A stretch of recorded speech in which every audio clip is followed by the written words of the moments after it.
Hello friends, welcome to investment innovation. तो आज मैं आपके लिए एक ऐसी कंपनी को सेलेक्ट करके लाया हूं जिसके बारे में हम लर्निंग लेके काफी कुछ सीखेंगे, टेक्निकली भी, फंडामेंटली भी, और चार्ट पैटर्न के बारे में भी, और आने वाले टारगेट्स के बारे में भी।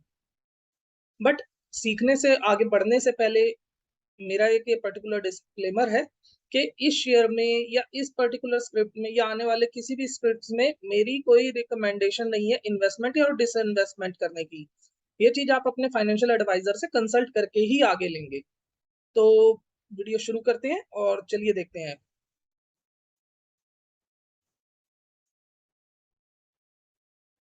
तो देखिए, मैं आपके लिए जो लाया हूँ वो लाया हूँ बजाज फाइनेंस लिमिटेड। अब इस पर्टिकुलर स्टॉक को सेलेक्ट करने का मेरा क्या मोटिव है, क्या रीजन है, ये मैं आपको बता देता हूँ। ठीक है, बजाज फाइनेंस का मैंने यहाँ पे एक चार्ट खोल लिया है। पहले अगर हम इस शेयर की बात करें तो इसने पिछले मल्टीपल ईयर्स से, अगर मैं इसकी वीकली कैंडल ले आता हूँ, एक काम करता हूँ जिससे हम लोग चार्ट को अच्छे से देख पाएंगे और उस बेसिस पे एनालाइज कर पाएंगे। तो आप देखेंगे ये चार्ट खुलने में थोड़ा टाइम ले रहा है। हम्म। और जी हाँ, ये खुल गया है। तो देखिए, ये अगर इसकी बात करें सन 2000 के आसपास, जब मार्केट में आईटी बूम आया था, या जहां से हमारे इंटरनेट का प्रारंभ हुआ था इंडिया में, तो उससे लेके अब तक इस शेयर ने कितनी ग्रोथ हमें दे दी है। तो देखिए, बहुत अच्छे रिटर्न्स जिसे हम कहते हैं, 20 साल में 313 गुना, इवन 313 गुना से भी ज्यादा, 3,13,175%। ओ माय गॉड, यानी कि 3,3100 गुना से भी ज्यादा आपका शेयर ये हो चुका है। तो इस इसके पीछे क्या रीजन है, क्या पर्टिकुलर रीजन है, आइए हम देखते हैं इसे on the basis of its fundamentals, और फिर आगे आने वाले टाइम में इसके टेक्निकल्स के बारे में भी देखेंगे कि क्या इस पे आगे वो बन रहे हैं, इसके चांसेस बन रहे हैं कि ये आगे जा सकता है या नहीं जा सकता। तो देखिए, अभी अगर मैं इसके फंडामेंटल की बात करूं तो 4,65,000 करोड़ की कंपनी है ये, और यानी कि एक लार्ज कैप कंपनी है। और इसकी आरओसी और आरओई, हालांकि देखिए, फाइनेंशियल कंपनीज में आरओसी देखना एक बेईमानी होगी, और आरओई देखना ही चाहिए, बेटर रहता है। आरओसी इसकी 17.5% है, जिसका मतलब है ये 20% CAGR मशीन है, यानी कि एक साल में आपका पैसा 20% बढ़ा देती है। यहाँ पे डेट टू इक्विटी रेशो भी इसलिए नहीं देखना चाहिए क्योंकि इनका मेजर काम ही डेट लेके डेट प्रोवाइड करना है। ऑब्वियसली फाइनेंसिंग कंपनी है तो इसका एक मेजर काम ही ये है। और अगर हम इसके रेवेन्यू की बात करें, रेवेन्यू पे आ जाए, जी हाँ, ईयरली रेवेन्यू ये आ जाते हैं। तो मार्च 15 में इसका रेवेन्यू 5,392 करोड़ था, जो आज बढ़ते बढ़ते ट्रेलिंग 12 मंथ्स में अगर हम बात करें तो 34,171 करोड़ हो चुका है, जो कि लास्ट ऑडिटेड बैलेंस शीट से भी ज्यादा बैठ रहा है। और ऑल टाइम हाई हमारा ऑपरेटिंग प्रॉफिट है। और यहाँ पे अगर हम नेट प्रॉफिट की बात करें तो वो भी ऑल टाइम हाई है। देखिए, किसी भी साल में, सिर्फ कोविड के ईयर की अगर मैं बात छोड़ दूं, क्योंकि उसमें बहुत से लोगों ने अपनी ईएमआईज वगैरह डिपॉजिट नहीं करी होंगी, जिस वजह से ये इनके एनपी आए होंगे उस टाइम पे, जिसे हम कह सकते हैं। और लेकिन वो वापस इन्होंने कितनी ड्रास्टिकली एकदम तेजी से रिकवर कर लिया, और आज आने वाले टाइम में ये 8600 करोड़ पे बैठे हुए हैं अपने रेवेन्यू के प्रॉफिट के मामले में। और इसकी अगर हम बैलेंस शीट की बात करें तो देखिए, लैंडिंग कैपेसिटी लगातार बढ़ती जा रही है। बोरोइंग्स जो 26,000 करोड़ थी, वो आज आके 1,65,000 करोड़, और रिजर्व, यानी कि इन दोनों को अगर हम जोड़ दें तो 2,10,000 करोड़ के आसपास इनकी लैंडिंग कैपेसिटी बनती है। मतलब इनके पास एक कैपेसिटी है जो 2,10,000 करोड़ का ये लोन दे सकते हैं, और उस पर रेवेन्यू जनरेट कर सकते हैं। तो सबसे अच्छी बात तो ये है कि इनकी लैंडिंग कैपेसिटी लगातार बढ़ती जा रही है, और उसके साथ साथ इनका रेवेन्यू भी ग्रो होता जा रहा है। और अगर हम बात करें इसमें नीचे आके कैश फ्लो की, तो फ्री कैश फ्लो बहुत अच्छा है। और यहाँ पे शेयर होल्डिंग पैटर्न में भी अगर हम बात करें तो देखिए, मोस्टली कोई चेंज आया नहीं है। अगर हम 2-3 महीने की बात करें, पिछले 2-3 क्वार्टर की बात करें, क्षमा कीजिएगा, जैसे कि यहाँ पे 24% FII की थी, यहाँ पे 19% हो गई, लेकिन यहाँ पे 9%, 10.5% के आसपास ये DIIS की होल्डिंग थी, ये 12% हो गई। तो इंटरचेंज हम लोग कह सकते हैं, आपस में इंटरचेंज होती रहती है इनकी होल्डिंग्स। तो स्ट्रॉन्ग हैंड्स में है, अगर मैं बात करूँ ये शेयर।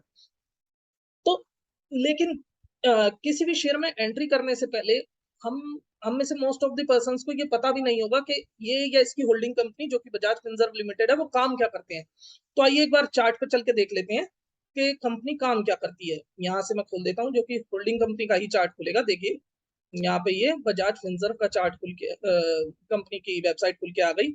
यहाँ पे आप देखिए बजाज फिनसर्व को मोस्ट ऑफ द पर्सन शायद नहीं जानते होंगे, और कई लोगों को यही लगता होगा कि ये अभी भी एक इंश्योरेंस रिलेटेड या फाइनेंस रिलेटेड काम ही करते हैं। लेकिन आप देखिए इस शेयर के इस कंपनी की वेबसाइट पे अगर हम देखें तो ये EMI का, यहाँ तक कि इनके खुद का मॉल, जैसे हमारा पेटीएम मॉल था, यहाँ पे ऑनलाइन, यानी कि ये फ्लिपकार्ट और अमेज़न को टक्कर देने के लिए इन्होंने एक अपना ऑनलाइन मॉल स्टार्ट कर दिया है। और ऑलमोस्ट हर तरीके की कैटेगरी इन्होंने यहाँ पे लिस्ट कर रखी है। नीचे आ जाते हैं। जी हाँ, इन्होंने हर तरीके की कैटेगरी यहाँ पे लिस्ट कर रखी है, जो कि एक बहुत अच्छी बात है। कंपनी का बिज़नेस कंपनी के पास ही रहेगा और किसी और से उसे रेवेन्यू शेयरिंग नहीं करनी पड़ेगी। यहाँ पे अगर company suppose parent company smartphone बेच रही है और बजाज फाइनेंस उसे फाइनेंस करके EMI में कन्वर्ट कर देगा, तो कंपनी को रेवेन्यू शेयर करने की ज़रूरत नहीं पड़ेगी फ्लिपकार्ट और अमेज़न से। और कंपनी का रेवेन्यू कंपनी के पास ही रहेगा और इससे ग्रोथ के चांसेस बहुत ज़्यादा रहेंगे। देखिए यहाँ पे क्रेडिट कार्ड की फैसिलिटीज़, एफडीज़ की फैसिलिटीज़ जो फिनसर्व ने यहाँ पे दे रखी है। अच्छा, मैं एक चीज़ यहाँ पे हाइलाइट करना चाहूँगा। आपने देखा होगा, यहाँ पे देखिए एफडी का रेट यहाँ पे ये दे रहे हैं 7.75 पर एनम अप टू। और अगर हम बात करें यहाँ पे मैंने एचडीएफसी से इसे कंपेयर करने की कोशिश करी थी, या एचडीएफसी एफडी रेट्स सिंपल यही रखते हैं हम, एफडी रेट्स फॉर 1 ईयर। जी, देखिए यहाँ पे एचडीएफसी ने 1 ईयर का रेट 5.5% दिया है, जबकि वहां पे ये लोग 7.5% से भी ज्यादा का ये लोग हमें इंटरेस्ट देने की कोशिश कर रहे हैं। और इसका मतलब ये बहुत अच्छा एक अपॉर्चुनिटी है उन लोगों के लिए भी जो एफडी में इन्वेस्ट करना चाहते हैं। बट मेरी कोई यहाँ पे सलाह नहीं है किसी भी तरह की, आपको अपने फाइनेंशियल एडवाइजर से कंसल्ट ही करना चाहिए इसके लिए। मैं सिर्फ जो आपको समझाना चाह रहा हूँ वो ये समझाना चाहता हूँ कि किसी भी कंपनी में इन्वेस्ट करने से पहले उसका बिजनेस पढ़ें, ध्यान से देखें क्या उसमें ग्रोइंग अपॉर्चुनिटी है आगे फ्यूचर में या नहीं है। तो अगर मैं बात करूँ, देखिए ये हर तरीके के बिजनेस में यहाँ पे उतर गए हैं, यहाँ तक कि डीमैट अकाउंट भी इन्होंने अपना खोल लिया है। सो जो कि एक बहुत अच्छी बात है किसी भी कंपनी के लिए। हर तरीके के बिजनेस में ये जो उससे फाइनेंस से रिलेटेड है ये उतर चुके हैं। यहाँ पे देखिए, यहाँ पे आप मल्टीपल चीजें इनकी यहाँ पे देख सकते हैं जो जो बिजनेस है। तो एक बार आप जरूर जाके देखिएगा, ये आपका होमवर्क ही समझ लीजिए, सो दैट आप समझ सके कि क्या मैं कहना चाहता हूँ। और अब बात कर लेते हैं इसके टेक्निकल्स की, फंडामेंटल और कंपनी की वेबसाइट पे हम हो चुके हैं। अब बात कर लेते हैं इसके टेक्निकल्स की। तो देखिए यहाँ पे मैंने खोल लिया है बजाज फाइनेंस का चार्ट, और बजाज फाइनेंस एग्जैक्टली वहां से गिरना शुरू हुआ था अक्टूबर में, जहां से निफ्टी गिरना शुरू हुआ। तो ये ऑल टाइम हाई से कितना रिट्रेस हो चुका था, ये हो चुका था ऑलमोस्ट 35%, जो कि बहुत अच्छी गिरावट है इस पर्टिकुलर इस तरीके के हाई बीटा स्टॉक्स में। और ये एक इन्वेस्टमेंट अपॉर्चुनिटी क्रिएट करता है इस तरीके के। अब अगर हम बात करें निफ्टी की, तो निफ्टी कितना गिरा हम ये भी देख लेते हैं। देखिए निफ्टी यहाँ से गिरा था ऑलमोस्ट 18%, जबकि बजाज फाइनेंस आपने देखा 35-36%, यानी कि डबल डबल के आसपास गिरा था। और निफ्टी अभी वापस अपने लो से, जो रीसेंट लो है उससे कितना वापस गेन कर चुका है, 17.5%। और बजाज फाइनेंस की बात करें तो बजाज, मैं इसे ड्राइंग को यहाँ से हटा देता हूँ और बजाज फाइनेंस पे जाके देखते हैं। बजाज फाइनेंस यहाँ से अगर हम बात करें तो ऑलमोस्ट ग्रो कर चुका है 46%। तो आप देख रहे हैं 2.5 गुना से ज्यादा ये बढ़ चुका है। और निफ्टी अभी 17% बढ़ा है और ये 47% बढ़ चुका है। आज इसमें क्या अपॉर्चुनिटी बन रही है, क्या नहीं बन रही है, आइए देख लेते हैं, जो कि नियर टर्म में जा सकता है। तो यहाँ पे आप देखिए इसने बहुत ही अच्छा एक कप एंड हैंडल पैटर्न बना रखा है। ये देखिए यहाँ पे ये एक बहुत ही शानदार कप बन रहा है और ये एक छोटा सा हैंडल बन रहा है। और अगर मैं इसे जूम कर दूं इस चार्ट को तो आप बहुत अच्छे से देखेंगे।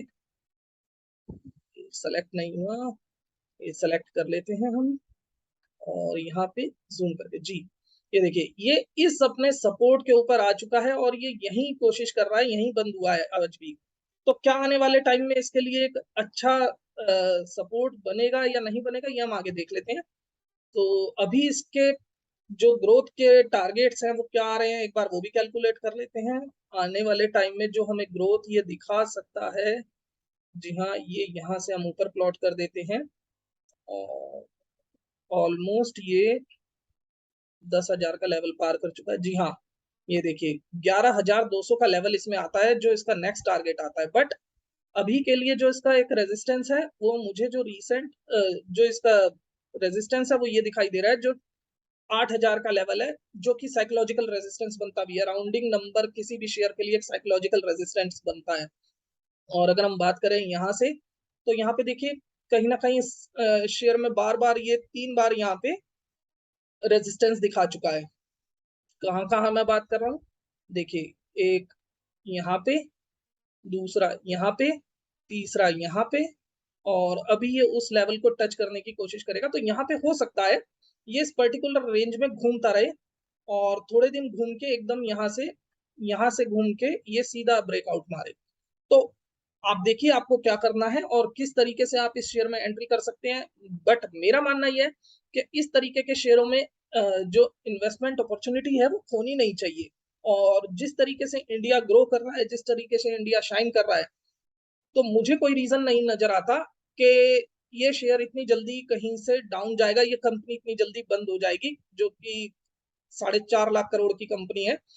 और एक चीज और मैं आपके साथ शेयर करना चाहता हूँ, जो आपने देखा होगा, शायद आपने ऑब्जर्व करा हो या नहीं, बट मैं आपके साथ ये देखिए, जिस तरीके से कोविड में अपने हाई से एकदम डाउन चला गया था, 64% डाउन चला गया था, लेकिन वहां से इसने कितनी जल्दी रिट्रेस करा है आप देख सकते हैं।